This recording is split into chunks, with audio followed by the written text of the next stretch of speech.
Bonjour et bienvenue dans ce nouvel épisode de rentrée 2024 de l'économie expliquée par mon père, en présence donc du dit père, Charles Gave, et de l'ineffable DAF qui est en train de creuser un trou ou un nouveau tunnel sous la Manche. Car aujourd'hui, nous allons vous parler du Brexit et de l'Angleterre. Alors, bon, j'aimerais bien que le DAF arrête son espèce d'exposition là, pour trouver une nouvelle voie d'entrée vers la Grande-Bretagne. C'est Napoléon, mon chien, je ne sais pas trop ce qu'il fait. Voilà, mais attends, d'abord, je voudrais présenter mes meilleurs vœux aux personnes qui nous suivent. Vous dire que, je ne sais pas si vous l'avez croisé, mais en fin d'année 2023, Charles a commis 2 entretiens fondamentaux avec, je dois dire, les 2 fois des Québécois, comme quoi nos cousins québécois nous tiennent la dragée haute. Non, donc tout d'abord, un entretien avec Mathieu Bock-Côté, si vous ne l'avez vu sur CNews. Je ne sais pas pourquoi, je n'arrive pas à le retrouver sur YouTube, je ne trouve que sur Dailymotion. Je crois qu'il a été enlevé de YouTube et il a été mis sur Dailymotion, oui. Oui, donc je ne sais pas pourquoi, sûrement. Bon, toujours est-il qu'il circule, allez le trouver. Charles Gave est passé, donc c'était le samedi 30 chez Mathieu Bock-Côté, c'est un excellent entretien. Et aussi chez Stéphane Bureau, le podcast qui est filmé. Qui est aussi d'excellentes factures. Donc, je ne saurais que trop vous recommander en ce début d'année 2024, avec nos vœux renouvelés de bonne année, d'aller voir ces 2 épisodes qui sont très instructifs l'un comme l'autre. Et 2 Canadiens français, mais qui posent des questions qui étaient différentes. Enfin, ce n'étaient pas les mêmes sujets d'intérêt. Donc, ils pensent pas tous la même façon au Québec. Hein, c'est bien. Non, les 2 rebondissent très vite et c'était vraiment très enlevé et d'un très certain niveau journalistique. Oui. Quant à nous allons débuter, nous voulions au début faire une émission de questions qui demeure, qui va être peut-être en seconde partie, mais nous sommes tombés de façon séparée sur un article qu'a commis Nicolas Bavrez pour Le Figaro, et qui nous a un petit peu éberlués l'un comme l'autre. Alors, il nous a éberlués, 1, quant à ses conclusions, et 2, en amont de cela, par le fait qu'il soit écrit par Nicolas Bavrez, qui est à la source et quelqu'un que nous respectons énormément. Alors, Charles, tu vas peut-être réexpliquer qui est Nicolas Bavrez. Alors, Nicolas Bavrez, c'est un intellectuel français de qualité et assez typique, si j'ose dire, puisqu'il a fait Normal Sup, ce qui est pour moi toujours un titre en principe. Les Normal Sup, ils sont un peu au-dessus des autres, il n'y a pas de doute. Puis il a fait, je crois, l'ENA, il a un doctorat d'histoire, si mes souvenirs sont justes, et il se retrouve maintenant avocat dans une des grandes firmes anglaises, et je crois spécialisée en droit public. Donc c'est un éminent intellectuel. Et il m'a toujours intéressé parce qu'il a écrit une biographie de Raymond Aron qui était de très bonne facture. Je crois qu'il a connu Raymond Aron, il a beaucoup travaillé avec lui. Donc pour moi, j'avais toujours un préjugé favorable pour lui parce que Raymond Aron, c'est quand même celui qui, pendant les années noires de la domination des marxistes en France, s'est opposé avec une belle régularité à toutes les imbécilités qui circulent en France en ce moment. À ce moment-là. Et là, il a publié un article qui m'a sidéré parce que c'était l'article qu'aurait pu commettre, je sais pas, un type comme Alain Minc ou quelqu'un comme ça. C'est-à-dire que c'était... Ou Attali, à la fois mal foutu, faux dans les présupposés, faux dans l'analyse. Et c'était l'article d'un amoureux déçu de la technocratie européenne qui expliquait pas que la technocratie européenne n'allait pas bien d'ailleurs, et qui expliquait simplement que l'Angleterre était en train de mourir à cause de sa sortie du Brexit. Que donc, si vous voulez, ils avaient commis le péché énorme de retrouver leur indépendance et leur souveraineté, ce qui, pour moi, j'ai été persuadé qu'ils allaient le faire d'ailleurs. Et il a donné un certain nombre de raisons que je vais essayer d'énumérer juste pour montrer que l'Angleterre ne va pas très bien en ce moment, ça j'en suis tout à fait d'accord, mais elle va beaucoup mieux que nous. Et donc j'aurais préféré qu'il explique pourquoi nous étions dans ce merdier dans lequel on est, plutôt que de s'intéresser au pays d'à côté, qui lui a déjà pris la décision essentielle pour s'en sortir, c'est-à-dire de ne plus être en Europe, quoi. Alors, nous allons reprendre pour ce faire les données économiques. Tu as tiré un certain nombre de graphiques. Donc, les graphiques vont apparaître. On va essayer de les mettre le plus grand possible, s'il vous plaît, sur l'écran. Pas comme ça, mais vraiment en pleine page. Pour vous démontrer que, si vous voulez, l'article, en l'occurrence qui était du Figaro, disait en gros, l'Angleterre va très très mal, l'Angleterre ne peut pas s'en sortir, c'est terrible ce qui arrive. Alors, elle doit retourner, enfin il faut... Et il disait, quelque chose qui m'a beaucoup frappé, c'est qu'il disait que c'était simplement parce que l'électorat anglais avait été trompé par des démagogues. Et...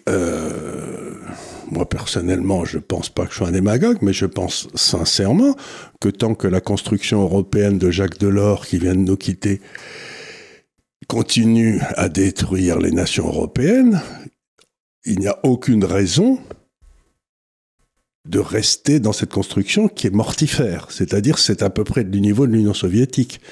Donc, je sais bien que le rêve communiste était beau, paraît-il, mais ça fait rien. Et là, le fait qu'il y a eu que ces gens, quand ils avaient 20 ans, voulaient une Europe politique et tout, ça m'intéresse pas parce qu'ils nous ont tués en faisant... Ils ont rien créé, ils ont tué nos pays. Donc, il explique à la fois que l'Angleterre va très mal et que les Anglais ont mal voté. Or, la base de la démocratie, c'est pas de dire quand quelqu'un vote mal qu'il a mal voté, parce qu'à ce moment-là, on se retrouve avec Sarkozy, que les Français ayant voté... qui ne voulaient pas la Constitution européenne, l'ont eu quand même, parce que j'imagine que... Parce que Lisbonne, oui. Vous n'en voulez pas, vous l'aurez quand même. Parce que les gens intelligents pensent que vous devez l'avoir. Ben, s'il y a une majorité d'idiots dans un pays, ils ont le droit de voter de façon idiote, quoi. Et vous n'avez rien à dire. Hein. Parce qu'en arrivée, vous vous rendez compte que c'est eux qui avaient raison. Alors, donc, ce que je vais faire, c'est reprendre. La première des choses qu'il disait, c'est que l'économie anglaise est en train de s'écrouler. Que ça va très très mal et bon. Alors, je montre un simple graphique en premier, là, qui est le graphique des productions industrielles anglaises depuis, le début de l'euro, puisque c'est à partir de là que l'Europe est vraiment partie en quenouille, puisqu'on perdait nos souverainetés monétaires tous à la fois, mais l'Angleterre l'a pas perdu. Non, puisqu'elle a conservé la Great Britain Pound, quoi qu'il en soit. Quoi qu'il en soit. Donc, vous voyez que en bleu, c'est la production industrielle française, qui, depuis que l'euro existe, a quand même perdu, ce qui s'était jamais pas reproduit dans l'histoire de France jusque-là, hein, a quand même perdu quasiment 9% de production industrielle. Ce qui est gigantesque.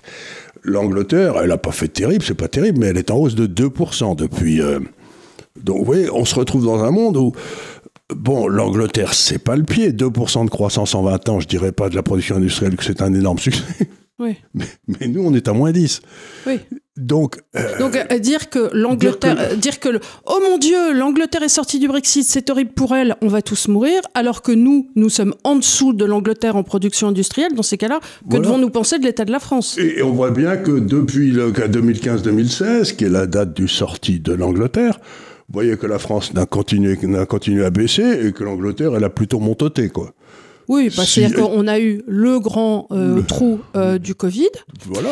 Puis après, ma foi, ça a continué. Première chose, l'économie anglaise, je ne sais pas si elle se ratatine. Deuxième chose, à laquelle, vous savez, je suis très attaché, c'est la rentabilité des affaires. Vous savez, mon cher entrepreneur, quoi. C'est sans lequel rien ne se passe.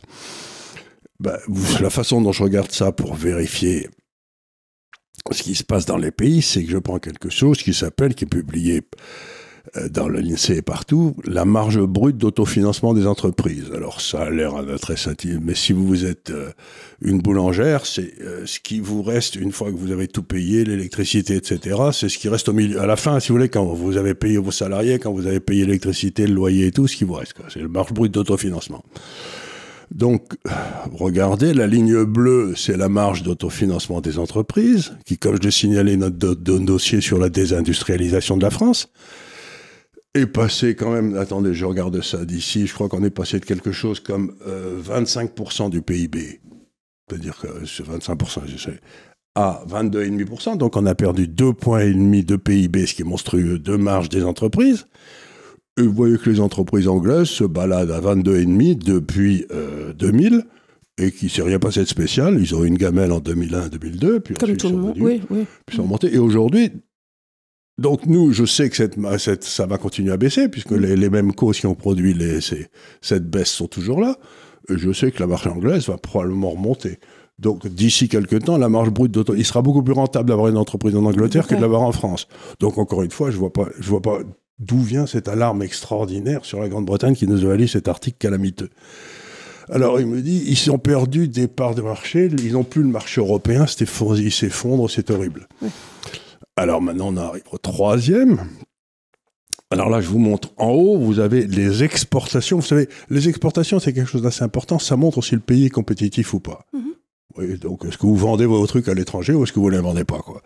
Alors vous regardez, la ligne rouge c'est dans le fond les ventes d'Angleterre, d'origine anglaise, dans la zone euro, en haut, et en bleu, c'est les ventes de la France. Alors vous voyez que depuis 2000, encore une fois, on est passé de 100 à 195 et 192, donc c'est kiff-kiff. Donc l'Angleterre et la France, à l'intérieur de l'Europe, il n'y a pas eu de gros écarts. Et puis regardez maintenant les exportations vers le reste du monde, qui sont en bas. La France, on est passé brillamment de 100 à 235, pendant que l'Angleterre passait de 100 à 348. Donc pour un pays qui perd de la compétitivité, dont l'économie va s'écrouler, etc., je ne sais pas ce qu'ils font, mais ils vendent des trucs. Hein. Ils en vendent beaucoup plus que nous, quoi. Alors ils importent de l'autre côté, mais ça c'est pas la question. Mais je vous montre simplement le côté exportation, parce que c'est un principe de là. Qu'est-ce qu'ils exportent, les Anglais ? Énormément de services. Tu sais, la City, par exemple. Oui, c'est vrai. Dont d'ailleurs, il nous dit qu'elle va s'écrouler parce que tout le monde va quitter la City. Depuis le temps qu'on nous dit ça. Depuis le temps que moi, ça fait...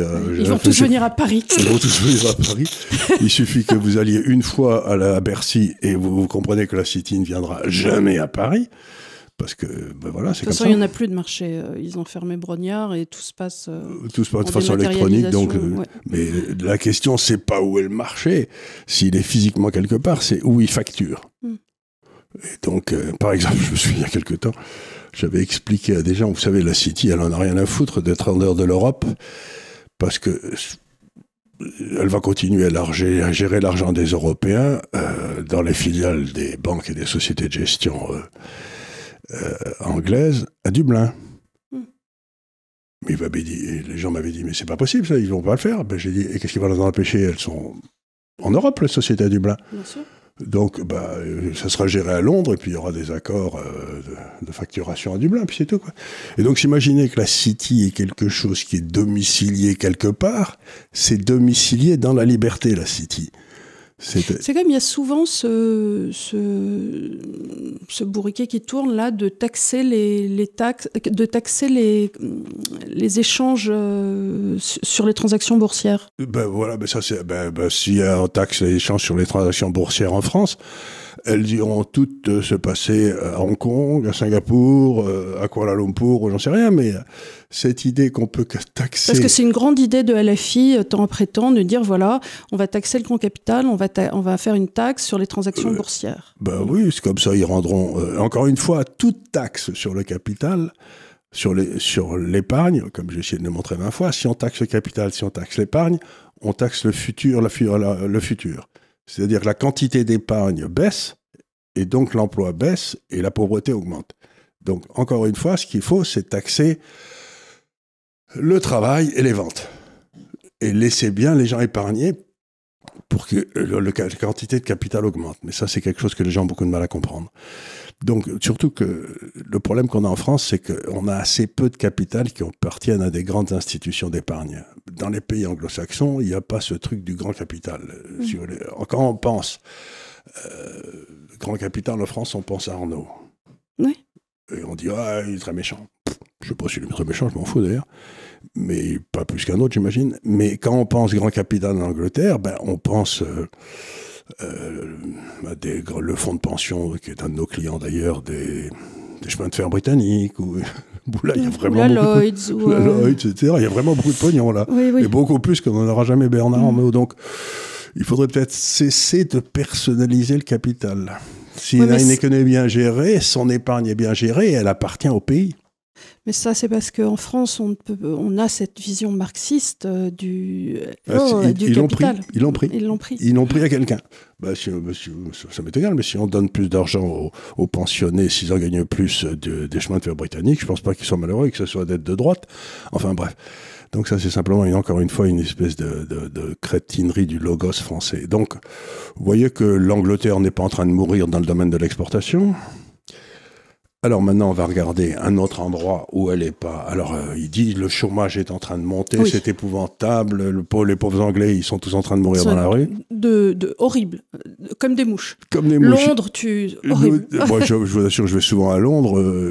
D'abord, c'est propre, et ensuite, on a pas l'impression qu'ils sont tous en train de vivre dans la misère. Mais enfin, peut-être est-ce vrai au fin fond des Midlands, j'en sais rien. Alors là, vous voyez, je prends simplement le taux de chômage, parce qu'après tout, c'est important.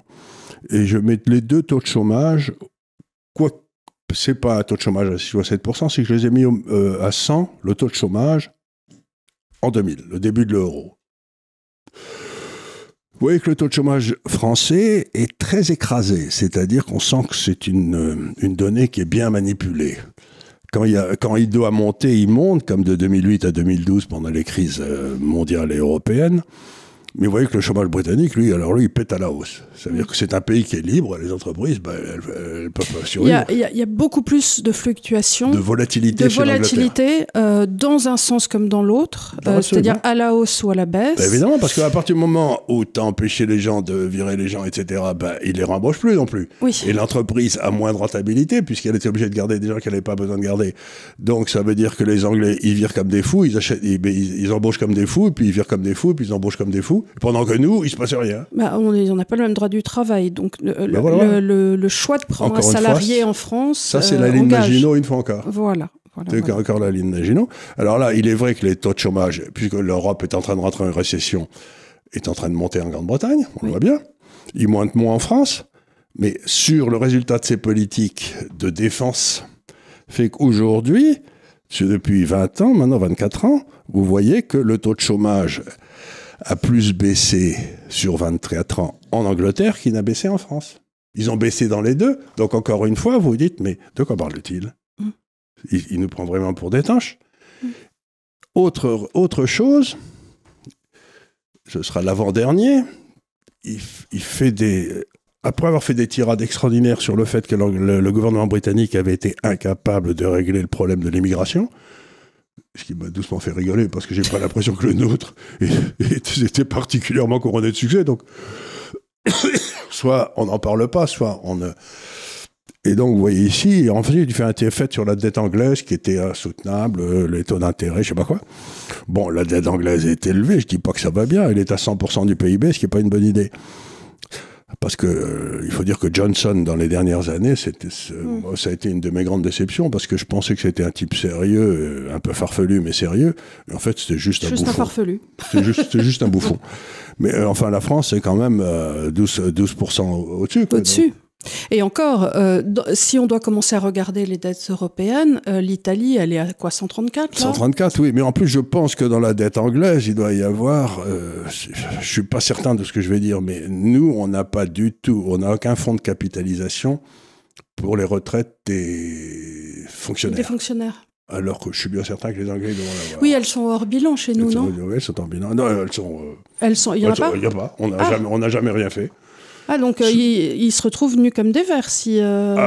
si l'État... Mais comment ça se fait que ça ne soit pas prévu ? Parce que c'est payé par l'État, par le budget de l'État. C'est-à-dire que quand un type prend sa retraite, c'est le budget de l'État qui le prend en compte. Oui, mais il n'y a pas une réserve... Non, il n'y a rien du tout qu'une réserve. Non, je crois d'ailleurs... Il n'y a pas, je sais pas, mais une petite case, quoi. Non, il n'y a pas donc Picsou qui aurait mis des sous-côtés. Non, mais c'est une retraite. Tu pourrais dire, c'est le fonds de retraite des fonctionnaires et elle est à part, et gérée à part. Je ne sais pas, comme pour la Banque de France. Oui, mais les fonctionnaires comme la Banque de France, ou les gens qui savent, comme la Banque de France... Parce que eux, je sais qu'ils ont leur retraite qui est capitalisée et qui est gérée par eux. Par eux. Folle la guêpe. Pas folle la guêpe. D'ailleurs, quand j'étais à la Banque de France, il m'a fait rigoler il y a une dizaine d'années. Je leur ai demandé qu'est-ce qu'ils pensaient des obligations françaises. Ils disaient, mais... Pour les autres, pas pour nous. Enfin, Charles. Mais enfin, mon cher ami, vous n'y pensez pas ? Nous, on va pas acheter ces saloperies-là. Mais enfin... Ça m'a fait poiler. Bon, c'était donc la dette française, il n'y a pas de quoi sans... On the continent. On the continent, voilà. Donc vraiment, c'est un truc... Et alors, la dernière des choses, c'est que bien entendu, comme j'entends depuis la nuit des temps, la livre va s'écrouler parce que l'euro, c'est quand même une bien meilleure monnaie que la livre, comme chacun le sait. Bon, alors là, on met ça, donc, 100 au moment de la crise anglaise. Tu sais, quand ils sont sortis de la Frexit, quand ils ont voté pour le Frexit, on est à 100. Bon, le Brexit. Le Brexit, pardon, le Frexit, j'aimerais, mais enfin, c'est pas... Donc, vous voyez, on était à 100, on est tombé à 92, 50, et donc, vous voyez, tout le monde disait, c'est à la fin du monde, la livre va aller à zéro. Bon, ben, si vous avez acheté à 80, si vous avez acheté à peu près au moment des élections à 100, depuis, vous faites 6% de plus compte tenu des intérêts que le fait l'euro. Donc, ce que j'essaye de dire, c'est de ces trucs calamiteux, monsieur Bavrez tire la conclusion qu'il va y avoir que les socialistes vont revenir au pouvoir. Ce qui n'est pas du tout exclu, c'est qu'un homme comme Farage, qui était à l'origine du Brexit, c'était celui qui vraiment, sans lui, il n'y aurait pas eu de Brexit, mais il est en train peut-être de songer à monter un troisième parti.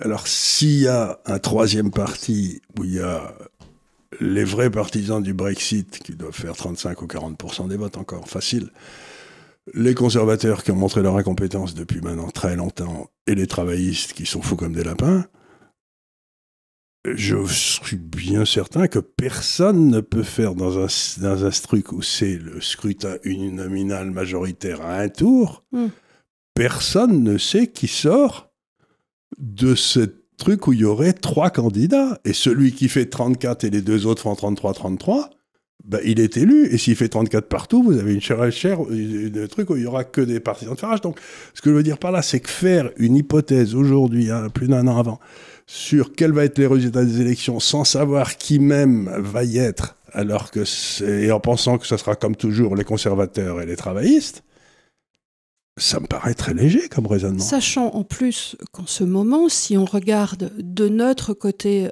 du bras de la Manche avec ce qui se passe, là on a en ce moment, à l'heure où je parle, une révolte qui commence à gronder du côté de l'Allemagne. Oui. Et je t'ai toujours entendu dire que la vraie question, c'était pas quand les Français étaient dans la rue, c'était quand les Allemands y étaient. Oui, parce que là, donc ça fait un moment que tu dis qu'en Allemagne, ça va pas du tout parce qu'on a vu que avec le prix de l'énergie, justement, il se retrouvait marron.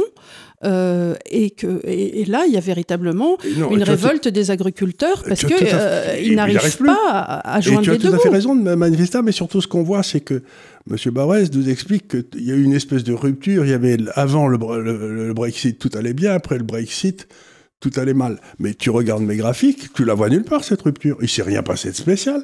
Donc, il me fait un truc apocalyptique sur le Brexit qui ne tient pas.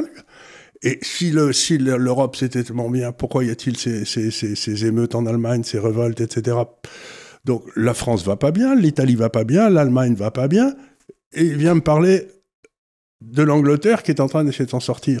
Et ce qui s'est passé en Angleterre, puisque je connais bien les Angleterres, j'ai des amis dans la politique en Angleterre et tout, ce qui s'est passé, c'est que aussi il y a tous les techno-anglais qui étaient tous favorables à l'Europe, qui ont tout fait pour empêcher de sortir. Par exemple, l'Angleterre, à ce jour, n'a toujours pas réussi à sortir de la Cour européenne des droits de l'homme.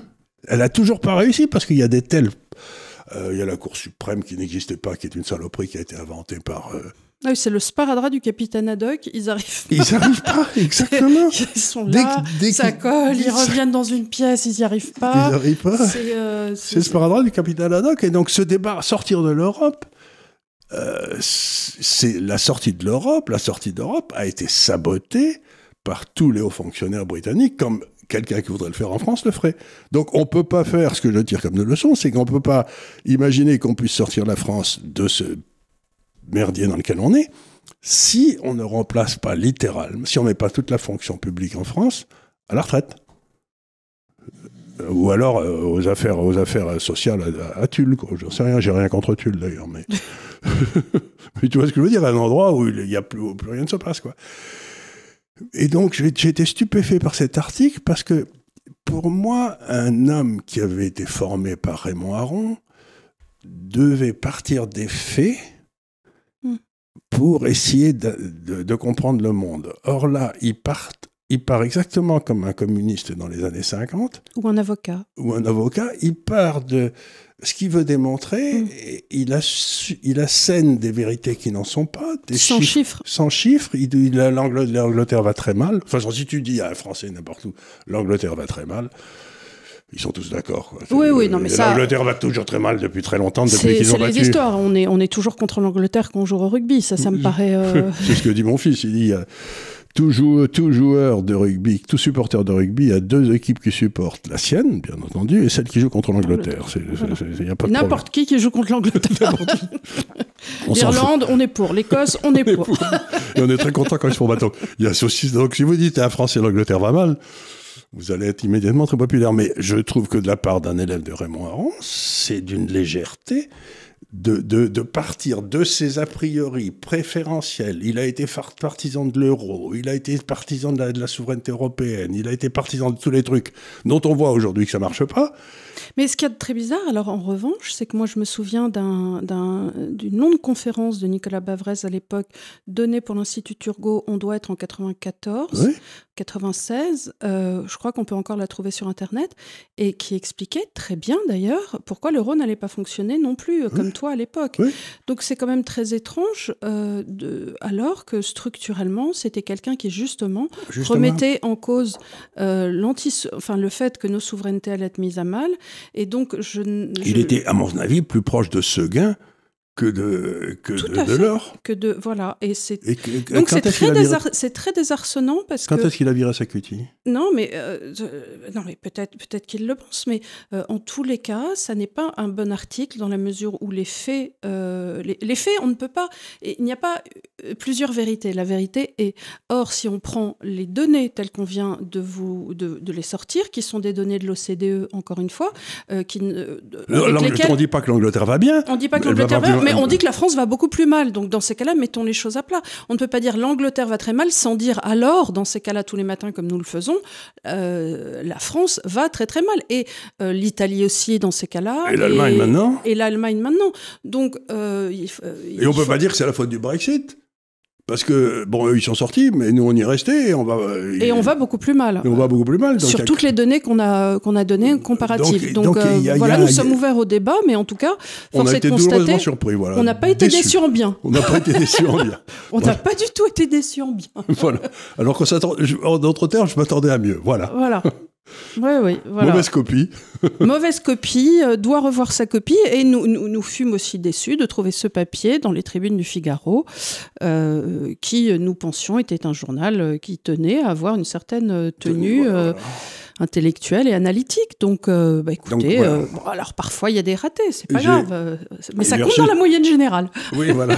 Et j'ai reçu des coups de téléphone d'amis qui m'ont dit « Tu as lu cet article de l'Angleterre, qu'est-ce que tu en penses ?» et tout. Du coup, c'est ça qui m'a fait sauter en l'air. J'ai été le lire. Oui, mais alors ce qu'il y a de drôle, c'est que moi aussi, je te l'ai envoyé. Tu m'as dit « Oui, j'ai vu ». Comme quoi... Mais c'était quelqu'un d'autre qui m'avait appelé. Oui, mais c'est Nicolas Bavrez quand même. Donc, Oui, c'est ça. Et pour moi, c'était un peu une espèce de successeur de Raymond Aron, quoi. C'était quelqu'un à lequel je tirais mon chapeau, tu vois. C'était... Et puis là, je me suis dit, attends. Mais d'ailleurs, je crois qu'il écrivait avant chez Valeurs Actuelles. Oui. Aussi, enfin bon, whatever. Mais Voilà, on a été un peu déçus, voilà, c'est tout. On a été déçus. Écoute, je vais prendre un petit peu des questions pour ouvrir sur le débat. Oui. Justement, puisqu'on parlait du sort de la France, qui ma foi, n'est pas très glorieux si on compare à l'Angleterre, puisqu'on est en dessous pour beaucoup de chiffres. Tu as Yves Bourdillon, tu sais, qui est un journaliste, qui te demandait concrètement comment tu ferais, toi, pour sortir du déficit public qui alimente l'inflation et qui donc nous pourrit l'avenir de génération en génération. Et comment tu ferais à l'horizon d'une législature ? Si on te donnait 5 ans, comment tu ferais concrètement pour sortir du déficit public ? Mais d'abord, la première des choses que je ferais, c'est comme une chatte qui ne retrouve pas ses petits dans ce truc-là. Je demanderais un audit des dépenses de l'État, qui serait les gens qui confieraient le travail, la responsabilité à Charles Pratt, parce que tu connais bien toi aussi. Et je me dirais, au moins lui, il a sans doute, il ira au... Tu vois ce que je veux dire ? C'est-à-dire, On a bien vu le truc de Moscovici, t'as vu le truc qui vient de sortir? Incroyable. Il y a un truc qui sort qui est tout à fait extraordinaire, qui doit être porté là. Et lui, il trouve que non, parce que... Non, parce que ça va mal s'insérer dans le temps parlementaire. Tu dis, mais ta mission, c'est pas de t'insérer dans le temps parlementaire, Jean-Pierre. C'est de délivrer un rapport quand il est prêt. Donc on t'appellera quand on voudra que ça s'insère dans un temps parlementaire. Voilà. Non, mais d'abord, j'ai trouvé ça extraordinaire. Donc, c'est pas la collection encore une fois, je reviens à ce ou... que j'ai dit sur l'implémentation du Brexit par les élites technocratiques anglaises. Si je demande un audit à l'inspection des finances, j'aurai un truc auquel je comprendrai que dalle. Oui. Ils m'expliqueront, ils vont m'en fumer, je le sais déjà. Oui, puis ça va être caché dans les notes de bas de page, et puis ils vont mettre des trucs en retenue sur les bilans, tu n'arriveras pas à les lire. Voilà, etc. Puis ils me feront des trucs qui sont incompréhensibles. Donc je veux un type qui me dise... Enfin, globalement, on sait très bien qu'il faut couper dans les dépenses publiques de façon incroyable. Il faut dans les transferts sociaux. Dans les transferts sociaux. Parce que les dépenses publiques, l'État, il est à l'os. L'État dans ses missions régaliennes, il est à l'os. L'État est à l'os dans ses missions régaliennes, on le sait sur les hôpitaux, et ainsi de suite, mais on sait très bien aussi que le problème, c'est les collectivités territoriales et le millefeuille administratif. Donc là, il y a énormément de coupes à faire. Toutes les histoires de comités de budget à la région. Ensuite, il y a des ministères afuera. Sur pas mal de ministères aussi. Il faut faire comme Yéli, il faut avoir une tronçonneuse. Parce que les sous-ministères à la culture, de l'éducation... Donc la première chose que je fais ça. Première chose, je fais ça. La deuxième, je fais passer un amendement à la Constitution le plus rapidement possible pour avoir un référendum d'initiative populaire dans lequel je ferai passer qu'il ne peut pas y avoir une augmentation du poids de l'État dans l'économie sans un référendum qui l'autorise. Et qu'à partir de maintenant... Et puis, il faut voter des budgets et les tenir aussi. Il faut arrêter de dépenser et plus que ce qu'on lève. Troisièmement, le salaire des députés, des sénateurs, etc. est supprimé jusqu'à ce qu'on soit revenu à l'équilibre. Non, mais attends, déjà, pardon, mais on peut supprimer pas mal de postes de députés et de sénateurs. Il est supprimant, mais c'est pas ça que je veux dire. C'est que si tu cesses de payer les gars... Ah oui, quand ils ne tiennent pas des budgets à l'équilibre... Ils ne tiennent pas les budgets à l'équilibre, tout budget qui est dépensé, à ce moment-là, entraîne immédiatement la suspension des salaires des gars qui devaient le... Et tu vas voir à quel moment, comment ils vont devenir rapides. Pour l'instant, c'est de l'argent qui ne coûte rien, comme disait, ça coûte rien parce que c'est l'État, c'était Hollande. Donc la première des choses, mais surtout la chose essentielle, c'est ramener la dépense au niveau où elle a lieu. S'il y a une dépense, il faut que ce soit voté localement. Si l'argent est dépensé localement, il faut que ça soit voté localement. Parce que c'est ce que disait Milton Friedman. Tu sais, il y a 4 façons de dépenser de l'argent. Je l'ai raconté. Il y a 4 façons de dépenser de l'argent. Vous le dépensez pour vous, vous l'avez gagné. Vous le dépensez pour vous, vous le dépensez bien. J'ai gagné de l'argent, je le dépense. Par exemple, je fais un cadeau à ta mère pour son anniversaire. C'est toujours ce que je dis. Je lui offre une Harley Davidson. Et elle est contente, mais enfin, moyennement, quoi. C'est pas vraiment ce qu'elle attendait, quoi. Donc, c'est pas terrible. Puis ensuite, si tu veux, il y a quelqu'un qui me fait un cadeau, comme par exemple mon grand-père qui me meurt en laissant des sommes énormes. C'est pas vrai, hein, j'avais pas un rond, mais l'héritage. Bon, c'est bien dépensé, mais peut-être pas, quoi. T'en sais rien, il va peut-être le dépenser aux courses et avec des femmes. Et le 4e, c'est si quelqu'un reçoit de l'argent d'une personne qui l'a piqué avec quelqu'un d'autre. Alors ça marche jamais. Donc il faut cesser ces transferts. C'est-à-dire ce que j'ai toujours dit, ces transferts, c'est des subventions, et la subvention, ça déshonore celui qui la donne, et ça déshonore celui qui la reçoit. Donc la première des choses, c'est je suis sûr que les dépenses de l'État sont régies d'après la loi de Pareto. Il y a 80% des dépenses qui doivent être faites sur 20% des positions. Et c'est là où est la corruption. Il y a ça, et il y a aussi le côté, le bras de l'État. C'est-à-dire que c'est toujours ceux qui sont le plus près du pouvoir qui touchent le plus. Et oui, le bras droit est beaucoup plus long que le bras gauche. Voilà, c'est ça. Donc, et puis ensuite, il faut maintenant que tous les impôts, toutes les prestations, tout ça, soient votés par le peuple. Puisqu'on a bien vu que la représentation nationale était achetée, puisqu'elle a voté des budgets en déficit depuis 50 ans maintenant. Donc, il faudrait prendre quelques mesures, mais le plus simple, il y en a quelques-unes comme ça qui sont assez simples. C'est la non-éligibilité des fonctionnaires, par exemple. Oui. Et puis voilà.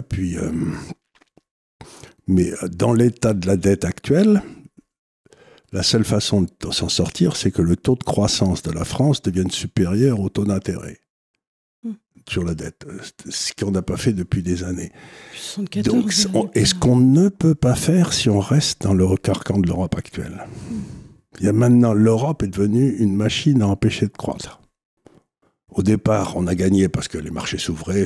Maintenant, on a tellement de bidouilles dans tous les sens qu'on ne peut plus rien faire. Est-ce que tu as vu cette semaine, tu as dû le voir, c'était il y a 2 jours, je crois que c'était dans l'Iowa, Trump qui se moquait de Macron. J'ai vu ça, c'était horrible. En disant, voilà, donc j'ai Monsieur Macron, nice guy, qui m'a dit, on va taxer les produits qui viennent des États-Unis. Les GAFA, il a dit les GAFA. Les GAFA à hauteur de 25%. Il a dit, mais non, tu vas pas faire ça, sinon moi je taxe les produits. Non, il a dit, tu peux. Tu peux, oui, fais ça. Vas-y, fais ça. Mais moi, tous les pays français qui viendront aux États-Unis, je les taxerai comme le cognac, je les taxerai de 100%. Ouais.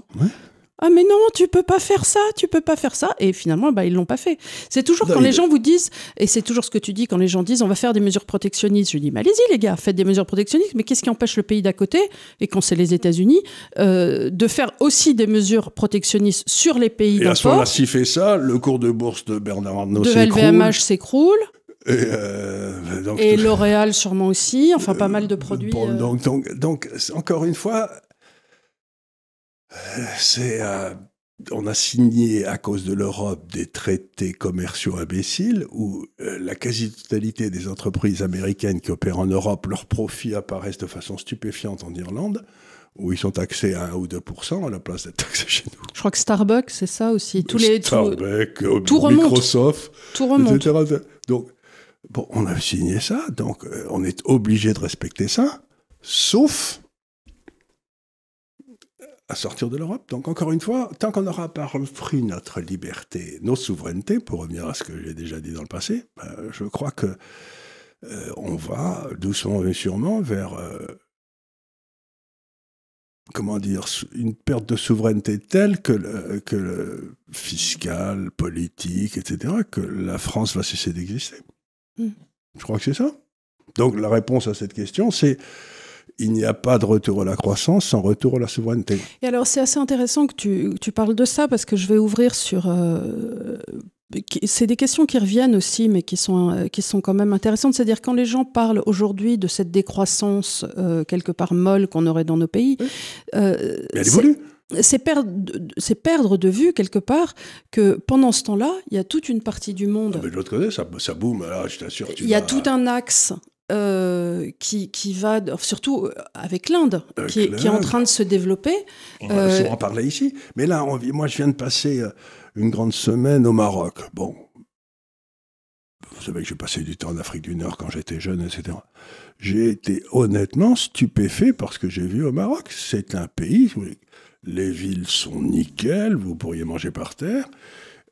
Les voitures sont magnifiques. À Paris, il vaut mieux pas essayer de manger par terre. Hein, et pourtant, on est dans le 16e. Tu peux manger directement par terre, parce qu'il y a tout ce qu'il faut. Il y a tout ce qu'il faut pour manger par terre. Ah là, tu es place Victor Hugo, mais c'est dégueulasse. Hein. On a un feu qui est là depuis 3 ans, qui doit être réparé. Mais 3 ans, il y a les câbles apparents, machin. Chaque fois, je me dis, ça va électrocuter le sol. Et puis, effectivement, tu trouves ce que tu veux. Hein, là, tu peux bouffer par terre, il y a tout ce qu'il faut. Ouais. Et donc, je me suis dit, et il y a des écoles, des universités... Des quartiers parfaitement prospères, et je regardais ça. Alors je dis bien que ça se passe pas dans le Maroc, mais je me dis si ça continue, les Marocains, ils vont partir, ils vont quitter la France, ils vont retourner au Maroc, parce que t'as vraiment l'impression, j'ai eu la même impression au Maroc aujourd'hui que j'avais eu il y a 10 ou 15 ans quand j'étais allé en Turquie, où j'avais fait une conférence là-bas, et je m'étais dit, attendez, moi je croyais que la Turquie c'était un pays arrière, rien du tout, j'avais un... Non, c'est sublime, enfin c'était sublime, moi j'y suis allé aussi à Bodrum, je suis allé à Istanbul, enfin tu arrives à l'aéroport à Istanbul, c'est Versailles. Hein. Ouais. Ah bah c'est pas Charles de Gaulle II. Hein. Non, c'est pas Charles de Gaulle II, donc vraiment, aujourd'hui, quand on est en Europe et qu'on va... en Asie, quand on va un peu partout, vous vous rendez compte que on s'est arrêté. Et eux, ils continuent. Et le pire, c'est qu'on s'est arrêté et qu'on nous explique que le problème, justement, c'est qu'on devrait s'arrêter encore plus. Oui, qu'on devrait partir en marche arrière. Qu'on devrait partir en marche arrière, que ça serait ça la solution. Et qu'est-ce qu'on en pense de faire du compost dans notre... Je dis, mais les gars, moi je veux bien faire du compost et qu'on se mette tous à faire du macramé, mais vous vous rendez bien compte, comme dans ce temps-là, il y en a qui continuent d'avancer, et x4. Par exemple, en Chine, ils ouvrent 1 ou 2 centrales nucléaires, je crois, par mois. Et nous, on est en train d'expliquer qu'on va faire 6 dans les 10 ans qui viennent, ou j'en sais rien. Mais on n'a plus personne pour les faire. On n'a plus d'ingénieurs, on n'a plus, puisqu'on les a... Il y a encore 2 ans, M. Macron nous expliquait, Mme Borne, la bien nommée, qui m'expliquait qu'elle allait fermer la moitié des centrales. Son rôle, elle était ministre de l'Industrie, son rôle, c'était de fermer la moitié des centrales. Et donc, quand vous avez des oiseaux comme ça, qui réfléchissent à 3 mois pour plaire à 3% de la population... D'ailleurs, c'est ce dont souffrent les Allemands, c'est que ça fait des années qu'ils votent pour les écolos, et ben maintenant, ils ont ce que les écolos leur avaient promis. Oui, sans compter qu'ils brûlent du charbon, et qu'ils sont obligés... Bon, mais tu vois pas comme ils emmerdent les paysans. Attends, mais grâce au ciel, pour eux, on a eu la reine. Oui. Parce que du coup, on leur a vendu notre bonne électricité à prix coûtant. Parce que sinon, ils étaient vraiment, vraiment dans la mouise. Heureusement pour eux que l'Europe les sert, les Allemands. La France, oui, du coup, l'Europe. Et que grâce à l'UE, ils ont pu récupérer notre énergie à bon compte. Et donc, on se retrouve aujourd'hui... On se rend compte que, vous savez ce que disait un homme comme Brzezinski, qui encore une fois était un peu le Kissinger des démocrates, qui était un Polonais, il disait « La politique américaine doit avoir 2 idées qu'elle ne doit jamais abandonner, maintenir l'Allemagne en suggestion et maintenir la Russie... » En dehors de la Pologne ? Non, en dislocation. Ah oui. C'était les 2 idées de Brzezinski. Et c'est pour ça qu'ils ont fait sauter le pipeline, c'est pour ça qu'ils ont fait... Donc, on se rend bien compte aujourd'hui que la politique américaine a été de détruire sciemment les économies européennes. Mais pourquoi ? C'était censé être des alliés. Tu vois ? C'est-à-dire qu'il y a des gens qui ont pris le pouvoir aux États-Unis qui raisonnent en termes de gâteau fixe. Oui. Et qui ne voyaient pas que si l'Allemagne et la Russie se mettaient ensemble, bien sûr, ça faisait un énorme rival, mais en même temps une croissance potentielle gigantesque, dont tout le monde aurait bénéficié. Et donc ils préfèrent, eux, rester sur leur tas d'or. Oui, mais résultat, qu'est-ce qui va arriver ? Ils vont avoir la Chine et la Russie. Ils vont avoir la Chine et la Russie et l'Inde. Et maintenant, le jour où il y a la Russie et l'Inde, je sais pas, et sans les voies maritimes, c'est-à-dire en passant par les voies terrestres, je ne sais pas s'ils vont vraiment gagner au change dans leur histoire. Regarde, du point de vue militaire, ce qui se passe en ce moment dans le golfe d'Aden, on voit très bien, c'est que, il y a 3 gars qui ont, enfin, je ne sais pas combien il y en a, quelques centaines, quelques milliers, qui marchent pieds nus et dans la poussière, mais qui ont des drones et qui empêchent tous nos bateaux de passer. Et donc, maintenant, tous les bateaux sont obligés de faire le tour de l'Afrique pour plus passer par le canal de Suez. Donc, ils ont effectivement fermé le canal de Suez. Mais c'est 3 bergers et 30 drones, quoi, tu vois ce que je veux dire ? Tu te rends compte que maintenant, des gens avec un niveau de développement extraordinairement faible comme le Yémen peuvent bloquer une des voies essentielles sans que la marine américaine ne puisse rien faire. Moi, en plus, tous les bateaux n'ont pas le potentiel de contourner l'Afrique. Il faut des tankers assez grands. Et bien ensuite, c'est ça. Et puis en plus, je crois que ça correspond à peu près. Le fait de tourner l'Afrique, ça correspond à peu près entre 500 000 et 1 million de barils par jour de plus, parce qu'il y a à peu près 4%. Oui, je crois que ça doit te rajouter 3 semaines, facilement. Oui, ça augmente de beaucoup le trafic. Oui, bien sûr. Donc, c'est très anti-écolo, si j'ose dire. Donc, on se rend compte aujourd'hui que le pouvoir est en train de passer dans les mains, le pouvoir militaire, de groupuscules. Alors, tu m'amènes à cette autre question qui était un petit peu l'article que tu as commis cette semaine, parce que les gens ont eu plein de questions justement sur les échanges, enfin les échanges pétroliers et le fait qu'ils soient libellés en dollars. Il l'était.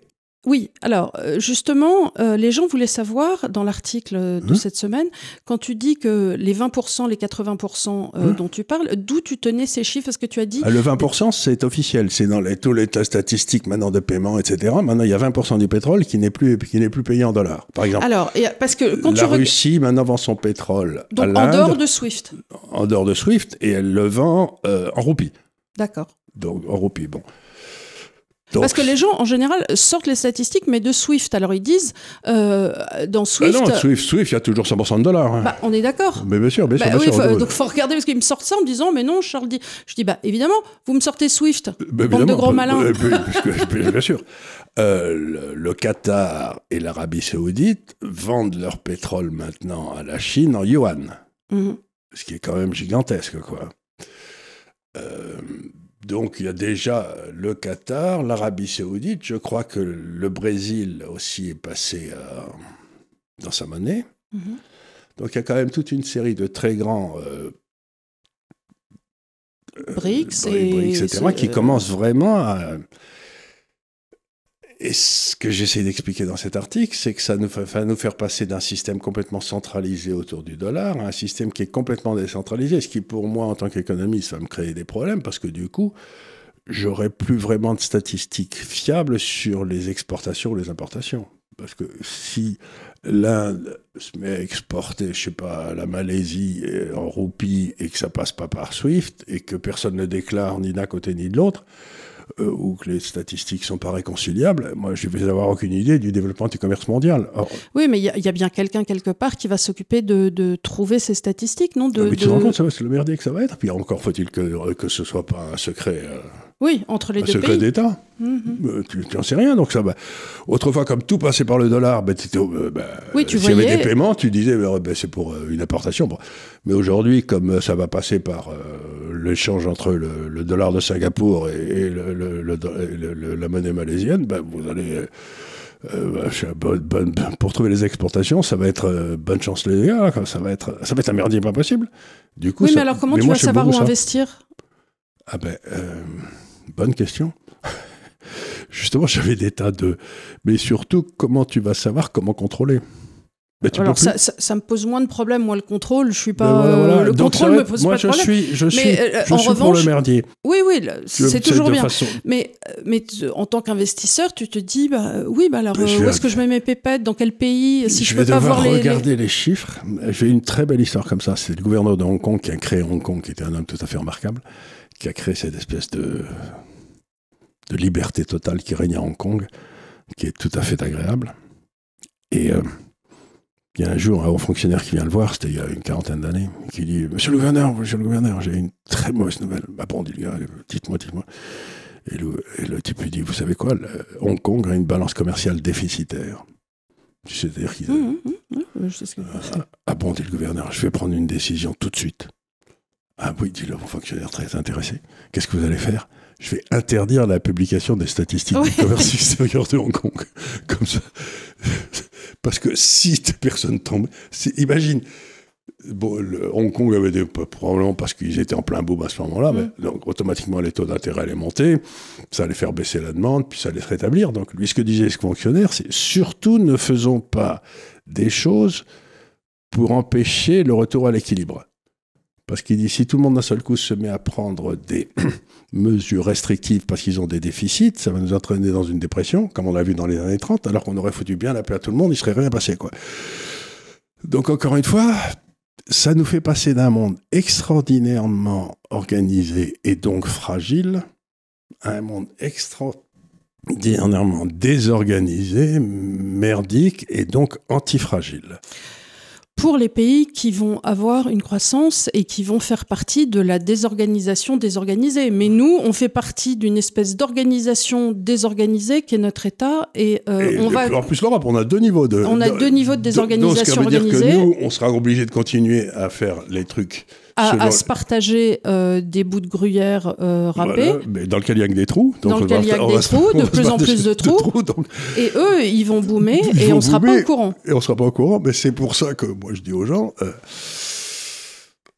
j'aime bien quand l'information est très difficile à obtenir, parce que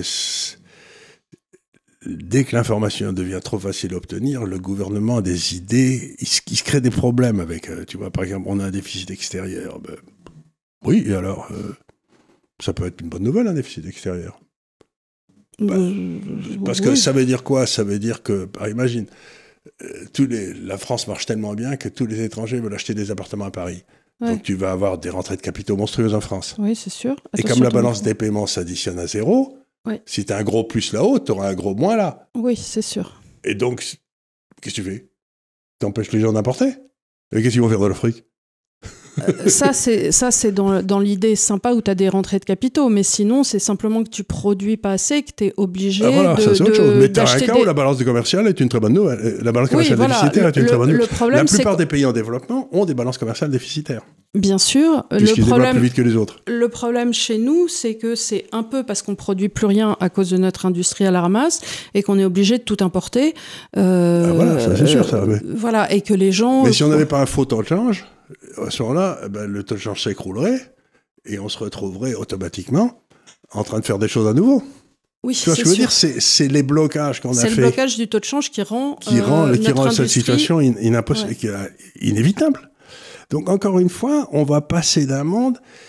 Moi, c'est ce que j'ai essayé d'expliquer avec les 2 Canadiens auxquels tu peux penser. Je leur disais, le vrai problème, c'est les économistes qui pensent qu'ils peuvent organiser mieux le monde que la main invisible d'Adam Smith, quoi. Et donc, on se retrouve à la fin avec le grand coup de pied dans le derrière de Joseph Staline, comme toujours. Donc, j'appelle de tous mes voeux le merdier. Non seulement ça, mais en plus, si tu veux, le vrai problème de ces économistes et des gens qui réfléchissent en citant Adam Smith, c'est qu'ils s'imaginent en réalité que, encore une fois, que l'économie serait un gâteau fixe et que sans réfléchir... qu'ils peuvent contrôler, qu'ils vont faire monter celle-ci, qu'ils vont faire baisser celui-là. Évidemment. C'est la boîte à outils de l'autre andouille, là. C'est la boîte à outils du blond. L'idée qu'ils pourraient le contrôler, mais au-delà de ça, que ce serait aussi un gâteau fixe. Oui. C'est-à-dire en s'imaginant qu'il n'y aurait jamais de croissance. Or, encore une fois, nous vivons beaucoup mieux qu'en 1870. C'est surtout les Malthusiens qui sont comme ça. Non seulement il est fixe, mais enfin, il n'y en a pas assez pour tout le monde. En plus, il n'y en aura pas assez. C'est l'histoire de c'était dégueulasse, il n'y en a pas eu assez pour tout le monde. Tu te dis, voilà, c'est bon. Des Marx Brothers. Des Marx Brothers. Donc... Alors, attends, pour revenir, j'avais une autre question de Gabriel qui te demandait, dans l'interview de Stéphane Bureau, vous expliquez que l'immobilier sera la prochaine étape de la destruction de notre liberté. Pourriez-vous revenir sur le sujet et pourquoi l'immobilier n'est plus pour toi un actif sûr dans les années à venir? Ça s'insère dans le développement. Attends, il y a une réponse qui a été donnée hier par un sénateur communiste. Oui, qui a voulu faire une pétition. Qui voulait faire une pétition pour réquisitionner les logements vacants. Les logements vacants. Et le droit de propriété? Oh bah monsieur... Donc tu me diras que pour un communiste qu'il n'est pas une passion pour le droit de propriété, je comprends bien, mais toi tu es là, tu te dis bon, j'ai gagné beaucoup d'argent sur l'immobilier parce que le gouvernement a tout fait pour qu'on empêche du nouvel immobilier de monter. Tu sais, c'est comme quand il y avait eu les Jeux Olympiques à Méribel, je me souviens.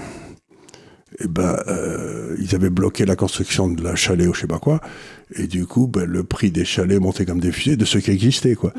Donc, comme la plupart des gens qui font les lois ont des appartements, ils vont bloquer la construction de nouveaux appartements pour que leur appartement monte beaucoup. Et une fois qu'il sera monté beaucoup, si tu veux, il y aura des gars qui seront élus pour aller prendre cette plus-value injustifiée qui a été créée. Cela dit, dans Paris,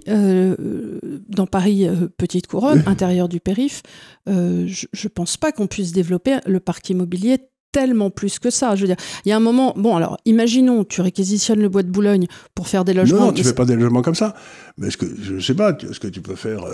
à Paris, c'est peut-être pas nécessaire, mais ce que tu pourrais faire, c'est...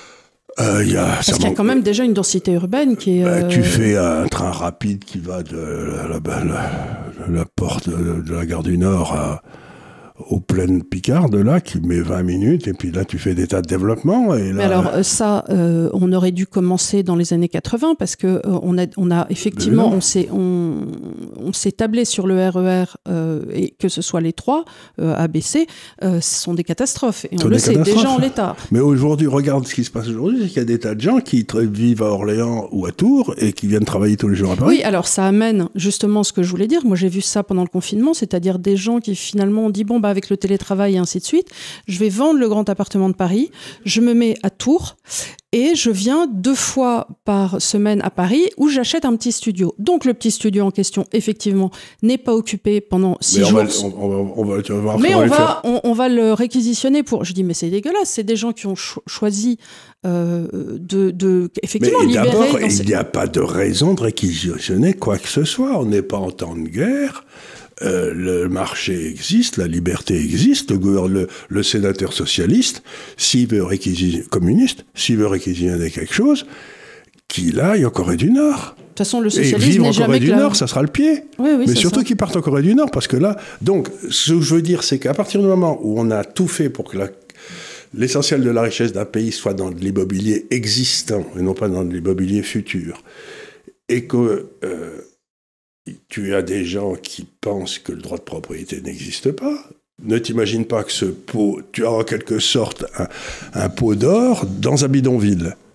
Eh bien, qu'est-ce qui va arriver à ton bidonville? On va te le piquer. Non, mais le vrai problème, j'ai pas l'expression en français, mais tu es un sitting duck. Oui, c'est un sitting duck. Tu te retrouves là, dans cette économie où, effectivement, qui va aller vers une décroissance de nos pays européens. Bien sûr, parce qu'on fait tout pour ça. On fait tout pour ça. On empêche les entrepreneurs qui n'ont plus de marge brute d'autofinancement. Donc, je ne vois pas dans une Europe qui nous rend encore plus étouffés, une énergie qui est capturée par l'arène. Donc, je ne vois pas un avenir qui serait autre que la spoliation et la captation par des communistes qui ne font que monter. Alors, on peut les appeler socialistes, hein, c'est jamais que l'étape 1 de la fusée, hein, parce que tout socialiste devient communiste à un moment ou un autre. Et ça se termine toujours en camp de concentration. Et ça se termine toujours avec la captation de vos droits de propriété, la fin des droits, comme on a pu le voir aussi dans cette répétition généralisée que fut le Covid, où très peu de gens se sont élevés pour nos libertés individuelles. Et surtout pas le Conseil d'État. Surtout pas le Conseil d'État, mais de toute façon personne dans les administratifs. Voilà. Qui ne sont pas au service du peuple, comme on l'a vu avec M. Moscovici, qui sont là pour le temps politique du gouvernement, ce qui est quand même incroyable, alors qu'encore une fois, ce devrait être des serviteurs de l'État. Donc, ce qu'on voit avec Moscovici, ce qui est très intéressant, c'est qu'on voit donc que le Conseil d'État, la Cour des comptes, etc., prennent leurs ordres auprès de la présidente de la République. Et si la présidente de la République font des choses qui sont complètement illégales, comme par exemple l'interdiction de rassemblement ou de je sais pas quoi, eh bien, ils seront d'accord. Mais bien évidemment. Et donc, si j'ose dire, on se retrouve dans le cas des... Donc les contre-pouvoirs qui étaient normalement montés pour la 5e... De Papon qui envoyaient des Juifs se faire tuer là-bas. On est dans la même chose. C'est-à-dire, à partir du moment où le gouvernement a décidé, c'est l'esprit d'Eichmann. C'est-à-dire, j'obéis. Eh bien, dans la génération de mes parents et tout, et de mes grands-parents, la noblesse, c'était de désobéir à des ordres qui étaient indignes. Là, c'est Saint-Augustin. Ben voilà. Et donc, quand tu vois un ordre tyrannique, tu dois t'opposer au tyran. Alors, évidemment, toute la difficulté est de définir la tyrannie. Mais tu peux le faire qu'au niveau individuel. Mais tu peux le faire. Mais quand toi, ça va contre ta morale, et contre ce que tu penses est la justice... tu dis non. Tu dis non. Et tu dis, je ne servirai pas. Je ne servirai pas. Ce pouvoir unique. C'est tout. C'est tout. Mais là, on est en train d'aller vers une voie unique qui est on vous a forcé à acheter l'immobilier, maintenant on va vous le piquer. C'est honteux. On est dans un vrai problème. Alors, tu as un autre internaute qui te demande ce que tu penses de la Turquie et est-ce que tu peux attendre pour toi une remontée de la lire turque? Alors, la Turquie, c'est un cas très intéressant parce que je suis en train d'essayer de beaucoup réfléchir. Là, je publie des papiers dans ma vraie société là, sur la nature de la monnaie, etc., pour essayer de comprendre ce que c'est que cette bête étrange. Mais on va pas. Il faudra peut-être qu'un jour on fasse une émission là-dessus, mais c'est pas de la tarte. Donc, la Turquie, c'est un pays très étrange parce que, d'abord, imaginons que nous ayons raison sur cet immense développement de l'océan Indien. Ça va être un des énormes bénéficiaires, parce qu'ils ont cette chance extraordinaire d'avoir des universités, d'avoir une industrie, etc., qui ne soient ni américaines ni européennes. Ils ont des vrais industriels, des vrais ingénieurs, tout ça, et ils font partie presque naturellement des briques. Tu vois ce que je veux dire? Oui, bien sûr. Donc, ils vont être reçus partout avec... Donc, la livre turque, elle ne va pas remonter, mais je serais optimiste, très optimiste sur les actions turques aussi. Mais pas les banques. C'est ce que tu expliques toujours, la notion d'operating system. Voilà, l'operating system. C'est-à-dire que tu peux avoir une monnaie... Ils ont un operating system qui est pété, mais une économie qui marche bien en dessous. Voilà. Donc la monnaie est pétée peut-être parce qu'elle était mal montée, surévaluée, des emprunts à l'extérieur. Voilà. Banques, en fait. Mais il faut acheter de l'économie réelle en Turquie. C'est pour ça qu'acheter peut-être, je sais pas, une jolie maison au bord de la Méditerranée en Turquie, c'est peut-être pas complètement idiot, quoi. Des vignes, des trucs comme ça, c'est pas mal. Il y a des tas de choses en Turquie. D'abord, c'est un très grand pays. Et ensuite, ils doivent avoir des mines. Ah oui, sur une mine. Ils sont, mais je me demande si c'est pas le plus gros marché de l'or aujourd'hui au monde. D'ailleurs, à ce propos, les gens posent la question pourquoi les actions minières d'or ont tellement baissé alors que l'or est monté. Pourquoi les actions minières ont baissé, voilà. C'est parce que, à cause de la hausse du prix de l'énergie qui a eu lieu et à cause des taux d'intérêt, leurs coûts ont augmenté dans des proportions monstrueuses. J'ai toujours dit aux gens, attention, les mines d'or, c'est pas de l'or. Oui, il y a un point de rentabilité. Je ne sais plus à combien c'était, un 6. Enfin, il y avait... Mais il est beaucoup, beaucoup, beaucoup monté. C'est-à-dire que je me souviens, tu avais tiré des graphiques justement sur la rentabilité d'extraction. Et là, ça, le coût... Et il y a une autre raison, c'est que, aussi curieux que ça paraisse, on ne trouve plus d'or. C'est-à-dire que les mines, maintenant, autrefois, il fallait, tu cassais, je ne sais plus quoi, 100 kilos, tu avais un gramme, ou j'en sais rien. Maintenant, c'est plutôt 10 000 kilos qu'il faut casser pour avoir un gramme. Alors, on va arriver dans un système fixe, un peu comme le Bitcoin, alors. Exactement. L'or est en train de devenir une espèce de Bitcoin fixe, oui. Donc, en réalité... Il y a un phénomène de rareté qui se passe sur l'or. Et qui va peut-être faire comme Bitcoin... Un jour, il va péter la hausse. Ouais. Ah, c'est intéressant. Non, c'est très marrant. Mais alors, est-ce que dans ces cas-là, pour avoir plus de fluidité et retrouver une volatilité, on ne se servira pas de l'argent, de l'uranium, de j'en sais rien? L'uranium, c'est très difficile parce qu'en plus... Non, mais en bourse, on ne va pas se balader avec. Tenez. J'ai un petit kilo d'uranium.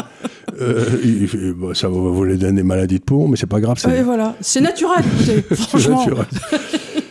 C'est comme le gaz naturel, ça va toujours faire rigoler. Ouais. Ça. C'est naturel mes fesses, c'est des hydrocarbures comme tout le reste. Et le type qui a inventé le nom de gaz naturel, il a réussi un coup de pub incroyable. Parce que tout le monde dit « Ah oui, le gaz, c'est bien ». Quelle est la différence avec l'essence? Aucune. Ah mais c'est bien, c'est beaucoup bien. Oui, mais c'est naturel, monsieur. C'est naturel. On aurait dû appeler l'essence naturelle. Ouais. Mais bon, alors la République démocratique. Oui. Voilà, je reviens à ta question. Oui, il peut y avoir ça peut faire monter l'argent, mais surtout... s'il y a vraiment un effet, mettons si les systèmes monétaires de l'Occident commencent à se viander, ça risque de faire un effet d'entonnoir sur l'or. Il risque de monter beaucoup, beaucoup plus que ce à quoi les gens s'attendent. Tu vois ce que je veux dire? C'est comme il y a un peu comme le Bitcoin. De temps en temps, d'un seul coup, tu sais pas pourquoi, le Bitcoin, il prend 35%. Oui. Parce qu'il y a des gars qui ont... Enfin, ça, c'est la volatilité du Bitcoin. Il prend 35, il perd 40, il reprend 25. Enfin, il y a une volatilité incroyable. Et donc, ce que j'essaye de te dire, c'est qu'il est très probable que le cours de l'or va devenir beaucoup plus volatile. Pour l'instant, il est régulé par les banques centrales, mais le jour où les banques centrales diront « Écoutez, moi, je n'ai rien à foutre, je garde mon or et puis je ne m'intéresse plus à son cours », Parce que pour l'instant, c'est la Banque centrale américaine et la Banque centrale anglaise qui contrôlent le cours de l'or pour l'empêcher de monter trop. Je crois que la Chine le faisait aussi, pour essayer d'en prendre le plus possible. Ouais, le renminbi, enfin le yuan. D'ailleurs, la rentabilité des obligations chinoises, dont j'ai souvent parlé ici, depuis 2-3 ans, 4-5 ans, c'est à peu près celle de l'or. Donc ils ont bien bloqué leur... C'est ça. Donc, moi, l'or, ça me paraît évident. Mais j'ai vu, je ne sais pas du tout je sais pas si c'est sûr ce que je vais te dire, mais j'ai lu un papier disant que Musk était en train donc d'envoyer ses satellites partout. Puis ensuite, tu auras ton téléphone avec un numéro de Musk. Tu sais que tu pourras marcher partout dans le monde. Tu n'auras plus besoin de passer par SFR. Ouais. Tu passeras directement avec les satellites comme ça. Tu auras un récepteur sur ton téléphone et hop, tu téléphoneras. Et ça sera payable dans une monnaie que Musk va inventer. Un nouveau Bitcoin. Alors là, on est mal parti, les mecs. Si Musk lance un Bitcoin, ça va souffler. Oh là là. Eh ben.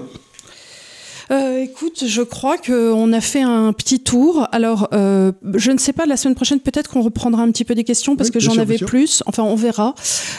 Mais je pense que ça a intéressé tout le monde qu'on parle de la Grande-Bretagne parce que c'est un sujet qui devient quand même de façon C'était pas tellement de la récurrente. Grande-Bretagne, c'était de la perception des élites françaises sur quels sont les problèmes d'aujourd'hui. Oui. Qu'un homme comme Baverès pense qu'un grand intellectuel comme lui doit se consacrer à ce qui se passe en Angleterre, alors que la France est dans une mer de noire, l'Allemagne est dans une mer de noire, l'Europe est dans une mer de noire, je me dis, il y a quelque chose qui ne va pas, quoi. Qu'est-ce que sont des priorités? Parce qu'ils ont cassé le vase de Soissons? C'est pas moi. C'est pas lui, monsieur. si vous dites que c'est pas lui, je le connais, c'est pas lui. Non, mais bon, ou alors c'est un article de commande où il fallait dire du mal du Brexit, tu sais. Oui, mais un homme comme Baverès, jamais Raymond Aron n'aura accepté un article de commande, c'est ce que je me suis dit aussi. Mais je peux pas croire qu'il a accepté un article de commande. Ou alors, c'est pas lui, il a mis son... Je sais pas, écoute. Moi aussi, j'ai été... Moi, j'ai été stupéfait d'abord par le thème, etc., et ensuite par la pauvreté de l'article. Je me suis dit, c'était fait par un étudiant de première année en sociologie, quoi, c'est pas possible. Mais j'en sais rien.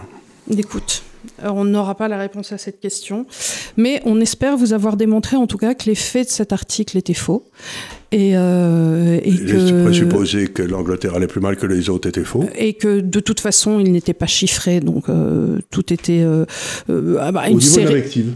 Tout était d'une invective, du niveau du discours d'un politique, parce que quand on fait un article de fond, si c'était même un tribunal devant lequel il fallait mettre des faits, rien n'était sourcé, il n'y avait pas de pièces, voilà, donc écoutez, vous repasserez à la session en septembre. Hein, Ce qui n'a pas dû lui arriver souvent. Voilà, c'est tout. Vous passerez l'été à plancher dessus, c'est pas grave, ça arrive à des gens très bien. Voilà, écoutez, merci beaucoup de nous avoir suivis. Encore une fois, tous nos vœux pour cette nouvelle année 2024. Tiens, j'ai vu un truc drôle parce que tu sais, c'était l'épiphanie dimanche. Oui. Gérard Larcher, le président du Sénat, a une technique pour toujours trouver la fève. Il faut manger toute la galette. Depuis le temps qu'il le fait. J'ai été invité 2 ou 3 fois à bouffer au Sénat. Je vous assure que le restaurant est bon. Ah je veux bien croire. Et les vins sont superbes. Et c'est bien meilleur qu'à la Chambre des communes ou au Lords à Londres. Ah oui, tu m'étonnes. Ah oui, il n'y a pas photo. Il n'y a pas photo. Voilà, n'oubliez pas de mettre des pouces et en parler à vos amis. On va bientôt arriver à 300 000, donc parlez-en à vos amis. Voilà. On va arriver à 300 000. Allez, voilà. Et le bouquin se vend bien. Et le bouquin se vend bien, donc merci beaucoup de l'avoir acheté.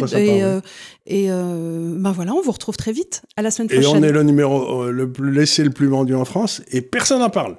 Voilà. C'est l'omerta. On nous en veut. Allez, merci beaucoup et à la semaine prochaine. Merci, au revoir.